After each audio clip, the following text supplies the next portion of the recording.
Brothers and sisters, it is so strange. I shared a video about the Kibra Slums that is in Kenya, the slum that is actually being improved by the current government right now. They are building affordable houses and all that stuff. And there is one of the most experiences that a lot of people, when they come, especially some of these NGOs, when they come to Kibera, they do a lot of stuff. But the problem is that that is what I've been asking myself, because we find there are so many NGOs that have been coming to Kibera, and they introduce a lot of things. But I don't understand why these NGOs cannot, come up with a plan on how to transform the entire Kibera, so that it can make Kibera a good place. But I only realize that Kibera has been turned into a mining place for each and every NGO. It has been turned into a mining place, and it is so sad. It is so sad, because when they come, they don't change the place. They leave it that way, but they create awareness to build their own organizations so that they can get funding. But at the end of it, all those funding, even at times, they don't even help the people of Kibera. That is the problem, and that is the true reality of what is happening. There are quite a number of people who made fortunes out of Kibera. Some of them even have gone outside US. They've received scholarships there to study and all that in the name of their running organizations in Kibera, helping children in the slum. But when you go back in those slums, you realize that nothing has changed. They've just put a few 2-3 pipes of water, and then they tell you, this is what we are doing. But while in actual sense, the people of Kibera are really suffering. But NGOs only come there just to use them to get what they want, which is so sad. Very sad even at times. Now, one time I came across this video of, I think, is it a pastor or are they missionaries of some Pentecostal church? And they were moving around, and they were establishing a church in Kibera and trying to help children in Kibera go to school, which is a good thing, transforming the minds of the children in that area. I think this couple actually did they did something that is profound, something that is really touching lives of the people in Kibera, especially children. Unlike some of the NGOs which have done nothing than just benefiting their own stomachs, using Kibera people to make money, which is not good. Now, this is some of the missionaries that did something great, which transformed the life of the children, which is actually something very powerful. It was about connection. We visited a local church and were welcomed with songs and smiles, handed out lollipops to kids who didn't ask for anything, but gave us everything in return. We were invited into someone's home, a small space filled with warmth, laughter, and stories we'll never forget. This wasn't a tour, it was a moment. Raw, real, and humbling. A reminder that sometimes the most meaningful travel has nothing to do with where you go and everything to do with who you meet. Welcome to Kibera.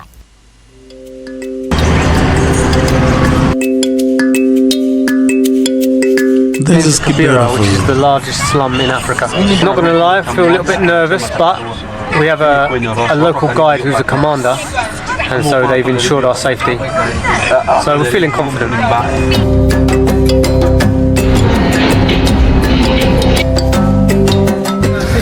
So we've just arrived with our tour guide here in Kibera, which is the largest slum in Africa. These are tourists just touring Kibera. He's going to take us around. We're going to have a look at how some of the locals live in the different market stalls. You can hear there's a really good. I'm really hoping we get greeted the same way that we did at the fruit market, because that. These are are they British? I don't think they're Americans. They're Brits. Little cherry, cherry. I think they are Brits, eh? They are not Americans. So I think they are couples who are taking just a tour, trying to learn a few things here and there and all that stuff. It was really nice. They made us feel really welcome and really comfortable. I like the music already. You okay?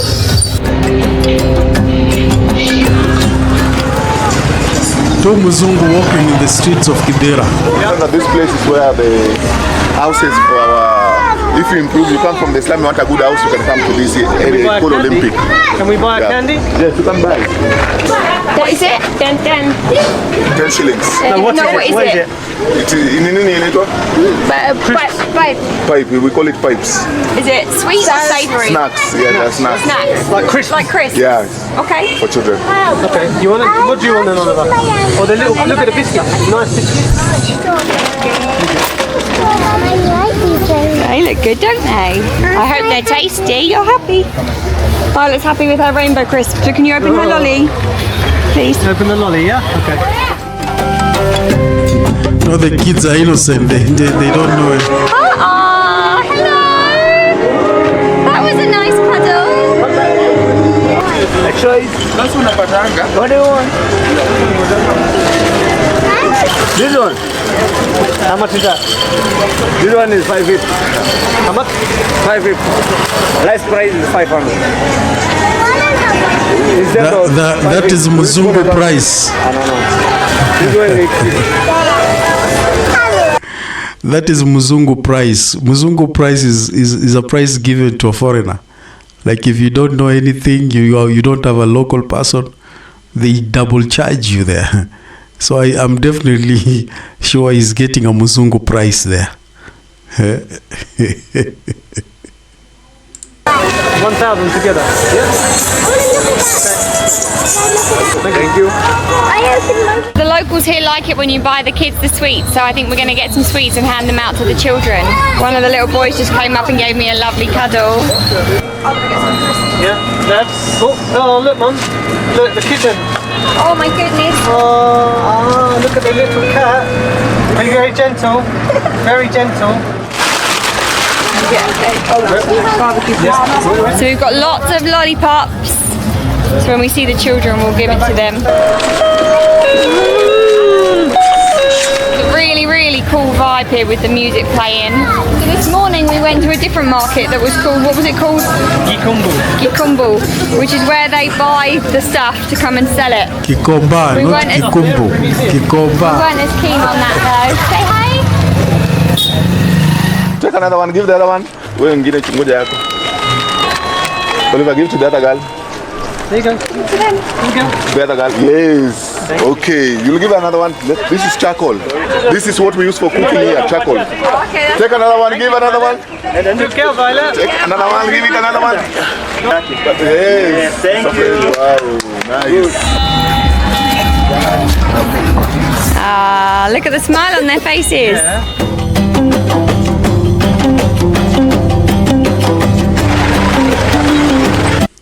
Most people don't know this, but one of the better ways to build a business online right now is not drop shipping, Amazon FBA, affiliate marketing.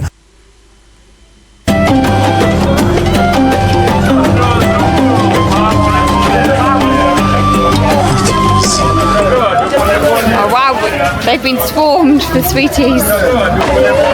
Yes, that one and this other girl.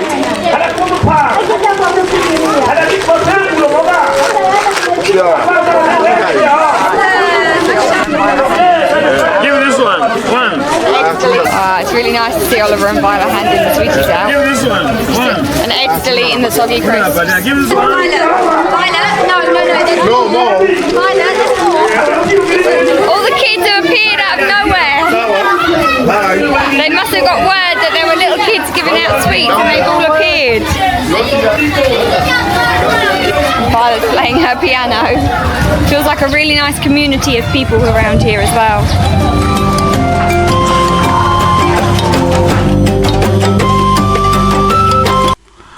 What this video is showing is that happiness cannot be bought.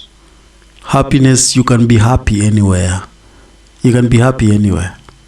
You know, you don't have to drive a Lamborghini or have too much money for you to be happy.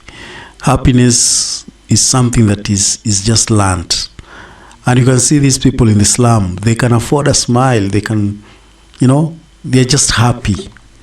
You know, even if they're in that condition, but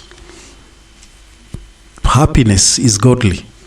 You know, and that's why you look at them, they are very welcoming, they are very happy.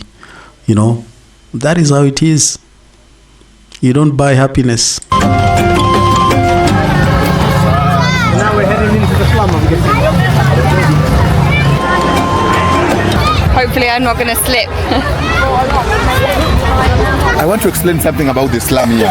The reason why the slum exists is because of this railway line. In 1964, when the British came to Kenya, and when they came to Kenya, our people were resisting, saying that the British want to steal our land. So something happened at that time. Something happened at that time. The people here in Kenya resisted this railway line. After they resisted, these people, British went and brought soldiers, fighters who are in Sudan. So these fighters were called Nubians. Nubians are the first tribe to come to Kenya. And when these Nubians came to Kenya, they really did a good job here. They fought and protected the railway until the British finished building the railway in 1901. So you find that Indians were the constructors and those Africans, Nubians were security. And the supervisors were Britain. So that's how the railway was built. So after they did that good job, they could not go back to Sudan. These people who are warriors, they could not go back to Sudan. They had to remain here. So they started building simple houses using mud thatched, using mud. After they did that, they built simple houses using mud in the community. They lived there. People from Uganda, people from Tanzania, the only place they could get cheap houses while looking for employment is Kibera. So houses in the slum we call them mud thatched houses. Those are the houses that we find here in the slum. This is the largest slum in Africa with a population of 1 million. So, 1 million? Yes, 1 million. From 10,000 security people to 1 million people right now. Like me, my father came from the village looking for employment, and you'll find that people do very specific jobs here in the slum. Tanzanians will only sell charcoal. That you ask me what is it? That thing is only sold by a Tanzanian. Coffee sold by a Burundian. So people do specific jobs here.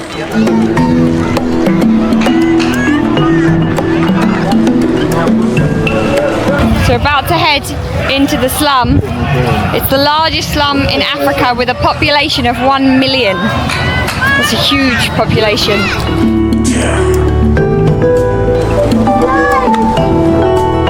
Hi.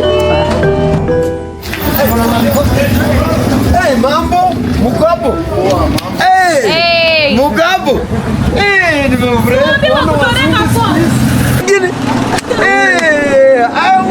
Where are we headed, Ed? Happiness. People are happy. So why is it called the Chocolate City? Because of the colour of the floor. It's like chocolate. No, come on, no, it's made of mud, but it looks like chocolate. Oh, we're at the church. Giving testimony, giving memory verses. Yeah, this is Sunday school.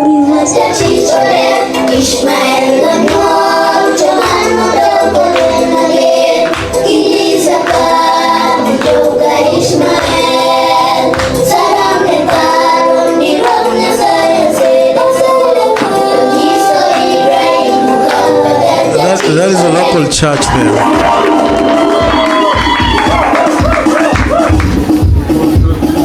Bit different to our church music. I'm guessing we've got to walk back up here, have we?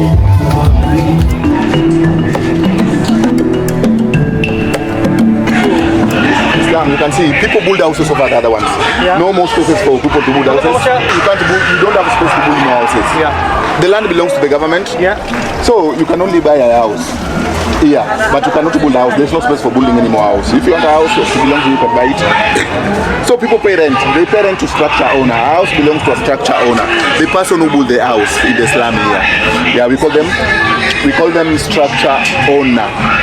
Yes, we call them structure owner. Like a landlord. Yes? Like a landlord.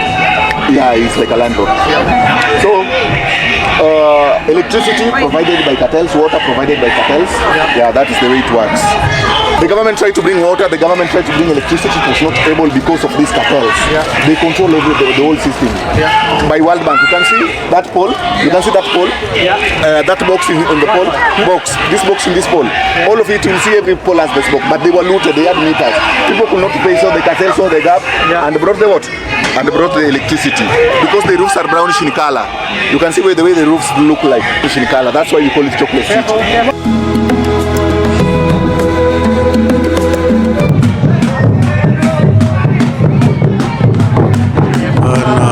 This is not chocolate city, man. Inside the slum. This is a rusty place, man. Houses. At chocolate city.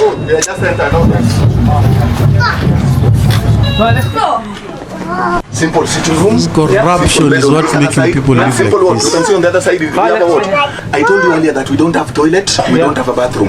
For you to enter a toilet, you do what? You go, you pay 20 shillings, then you do what? 20 shillings, then you bath. 10 shillings for you to enter a toilet. Human waste is used for cooking in this machine. Then this is the thing that they use for cooking it. This is the bottle top. You go to the shop, you use this bucket, then they fill it. Then you come to use this one for cooking. Yes, human waste. They use the same waste they remove. Then it is also bought by a companies and farms, and then also then they will buy their waste back. I understand, Yeah, so that is the way it works here. Hey, baby. What's All your of them have name? got it. What's your name? Nane japata? Violet. Kuja mchukue. What's your name? Yes, wacha wapatie. Give these two. Hey. All of them have got it. Let's go. Okay.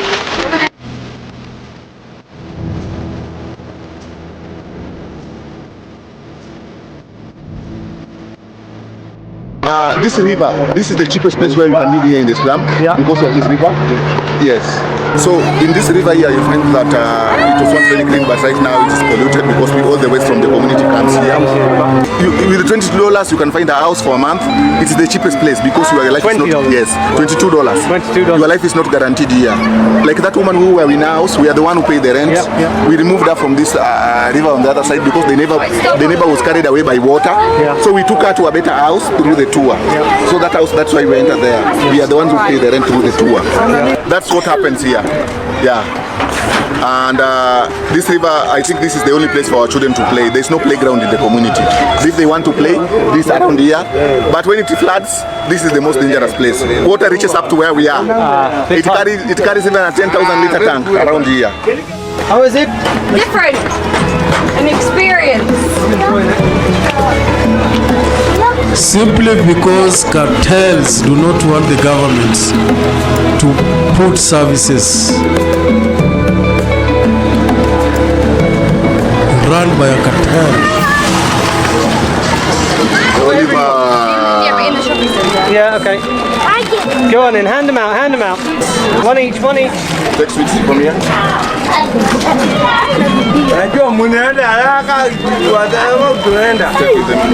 Ukipatiwa toka ni wawili tumeni. Yes, Oliver, good boy. Wow, very nice. See these shoes here? People have reformed. Our youths are now good people here. They were stealing. If you could come here, they could all your money. You could not even walk with this camera here. But when you see it, it means that they were bad people. But right now, they are totally good. They are reformed. So.